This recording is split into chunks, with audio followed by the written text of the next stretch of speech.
Menurut Wakil Gubernur Banten, Dimyati Natakusuma, kepala sekolah harus dinonaktifkan terlebih dahulu agar lingkungan sekolah kondusif karena sudah 2 hari siswa melakukan aksi mogok belajar. Menurutnya proses investigasi harus dilakukan terhadap kepala sekolah maupun siswa yang terlibat. Dimyati menyebut kepala sekolah berperan sebagai general manager di lingkungan sekolah dan seharusnya menjadi contoh dalam pembinaan terhadap siswa di sekolah. Sekarang udah harus nonaktif. Tidak boleh tawar-tawar lagi, ganti PLT, sekalian diproses. Begitu, jadi nggak benar, sama kayak daerah. Kalau daerah Banten ini nggak nyaman, nggak tentrem, nggak kondusif, berarti wakil gubernur dan gubernurnya nggak bagus. Gitu. Walaupun penyebabnya ada siswa yang merokok di lingkungan sekolah, Pak. Apapun hal-hal itu tetap ya kepala sekolahnya kita beri sanksi dulu nonaktif, baru kita lakukan. Ya, sebelumnya satu sekolah bergejolak karena kepala sekolah main tangan ke siswa yang diduga merokok di sekolah. Teman-teman menuntut kepala sekolah untuk dicopot, sementara orang tua murid mengancam lapor polisi.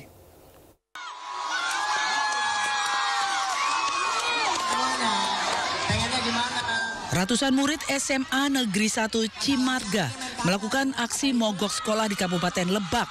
Aksi ini dilakukan sebagai bentuk protes karena salah satu siswa ditampar kepala sekolah akibat ketahuan merokok. Selain menggelar aksi mogok sekolah, murid-murid juga membuat spanduk bertuliskan, "Kami tidak akan sekolah sebelum kepala sekolah dilengserkan." Kejadian ini pun tengah viral dan menuai pro kontra warganet.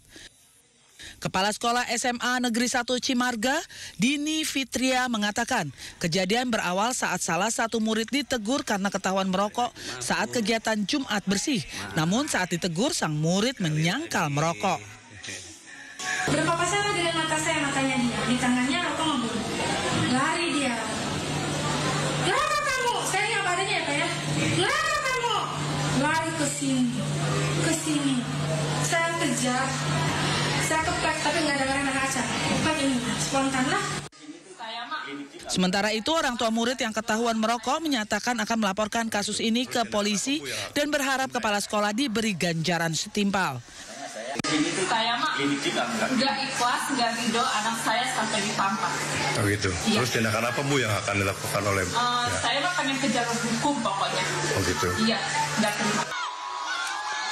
Usai insiden ini, pihak sekolah sudah berkomunikasi dengan komite sekolah dan juga orang tua murid. Sementara saat ini kondisinya sudah mulai kondusif. Ya, apakah dunia pendidikan sekarang belum ada parameter pembentukan moral guru dan siswa? Untuk membahasnya sudah bergabung bersama kami Wakil Sekjen PB-PGRI Dudung Abdul Qodir dan Koordinator Nasional Jaringan Pemantau Pendidikan Indonesia atau JPPI Ubaid Matraji. Ya, terima kasih sudah hadir. Saya ke Pak Dudung dulu ya. Ini terlalu responsif nggak sih kalau langsung mutasi atau langsung dinonaktifkan seperti itu? Pak Dudung? Ya, kalau PGRI begini, ada 2 sisi yang harus kita sikapi secara aturan. Pertama, kepala sekolah ingin membangun budaya sekolah yang bagus melalui penegakan Permendikbud nomor 64 tahun 2015 bahwa di sekolah itu, di satuan pendidikan, bebas kawasan tanpa rokok. Mulai dari merokok, memproduksi, menjual, dan iklan itu tidak boleh di lingkungan sekolah. Tetapi yang disayangkan ketika penegakan bahwa kepala sekolah terindikasi melakukan tindakan kekerasan. Ini yang mungkin menjadi renungan kita bersama, refleksi kita bersama, karena sejatinya kalau sekolah membangun tata kelola sekolah yang baik, mulai dari bagaimana mengkoordinasikan, bagaimana mengkolaborasikan, bagaimana mengkomunikasikan, bagaimana mensinergikan, dan bagaimana mengempowerment sekolah. Saya pikir tidak harus terjadi seperti ini. Ini masalah sepele, itu yang pertama. Yang kedua adalah ada Permendikbud terkait tindakan bagaimana menanggulangi tindakan kekerasan di sekolah ketika terjadi hal-hal yang tidak diinginkan di sekolah. Ada mekanisme yang harus dibangun. Tidak harus langsung kepala sekolah melakukan tindakan-tindakan yang di luar yang kita hari ini terjadi. Minimal kepala sekolah menyerahkan ke BP, ke BK atau minimal kepala sekolah menyerahkan ke wakil kepala sekolah. Karena di BP itu pasti ada progress report dari siswa yang nakal banget, yang sedang, itu ada datanya. Ketika anak baru melakukan pelanggaran, itu harusnya mendapatkan proses mekanisme yang sesuai dengan Kalau tindakan PGRI tindakan. dapat laporannya apa, Pak? Ya, Peristiwa tadi kami itu bagaimana? mendapatkan laporan memang di sekolah tersebut ada sedang kerja bakti, gotong royong, membersihkan lingkungan sekolah. Kemudian biasa mungkin kepala sekolah melakukan pengawasan, pengontrolan, ternyata kedapatan salah seorang siswa sedang merokok dan dipanggil dengan keras, tidak menyahut, bahkan tidak menghampiri, terus mengejarnya. Setelah dikejar ditekan, mungkin agak emosional, terjadilah seperti itu. Tetapi kalau itu saja yang terjadi, saya pikir itu ada pola penyelesaian yang tidak menambah masalah tapi menyelesaikan masalah.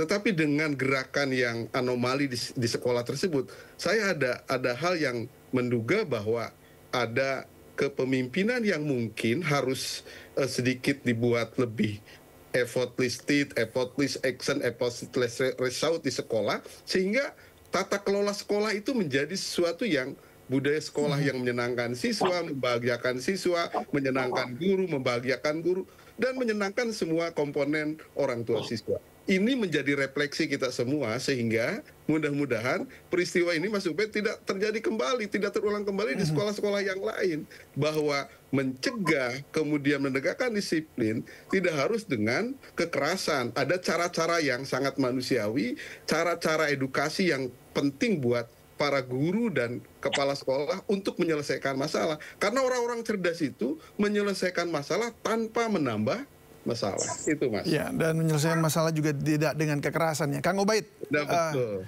Kang Ubaid, jadi ini bagaimana kalau menurut pandangan Anda nih? Kasus ini seperti gimana porsinya? Bagaimana kita menempatkan ini antara pendidikan, disiplin dan bagaimana dengan moral begitu? Iya, jadi saya juga mendukung apa yang disampaikan Pak Dudung tadi ya, bahwa memang sekolah itu ya harus menjadi tempat yang aman bagi anak-anak, tempat yang ramah bagi anak-anak untuk bisa belajar ya, di lembaga pendidikan gitu. Tetapi itu kan harapan kita semua gitu. Berdasarkan data, ternyata tren kekerasan di sekolah itu bukan tambah tahun tambah rendah, tetapi trennya malah mengalami lonjakan gitu ya. Itulah yang kemudian memprihatinkan kita bersama. Bahkan di 2 tahun yang lalu ya, 2023, pemerintah melalui Kementerian Pendidikan dan Kebudayaan sudah mengeluarkan tentang pencegahan kekerasan di sekolah, dengan upaya misalnya di level provinsi harus ada satgas pencegahan kekerasan, di level kabupaten kota juga dibentuk, sampai di level-level sekolah ada yang namanya tim pencegahan dan penanggulangan kekerasan. Semua pertanyaannya adalah kenapa kekerasan ini tidak tambah menurun, tetapi trennya menjadi tambah sorry, melonjak. Kang Ubaid, ini kekerasan dari guru kepada siswa atau siswa terhadap siswa juga atau sebaliknya? Sebenarnya trennya macam-macam ya. Ya, semua terjadi.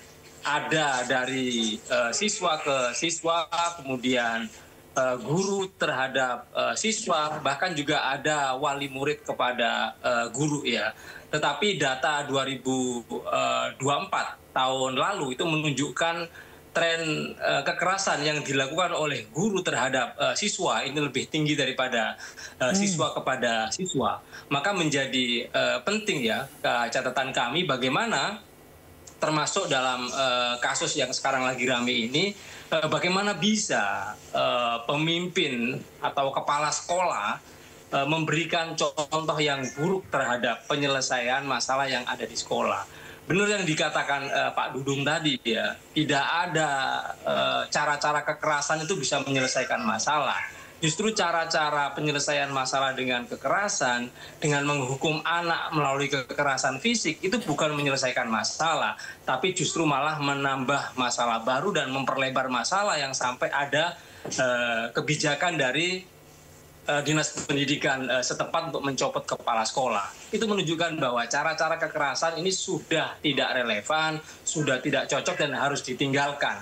Ada banyak pendekatan-pendekatan lain yang harus difikirkan oleh sekolah, difikirkan oleh guru dalam rangka pendisiplinan lah, dalam rangka penertiban, dalam rangka penyadaran kepada anak-anak. Jadi jangan lagi menggunakan cara-cara kekerasan, karena cara-cara kekerasan adalah cara-cara yang jelas melanggar hukum.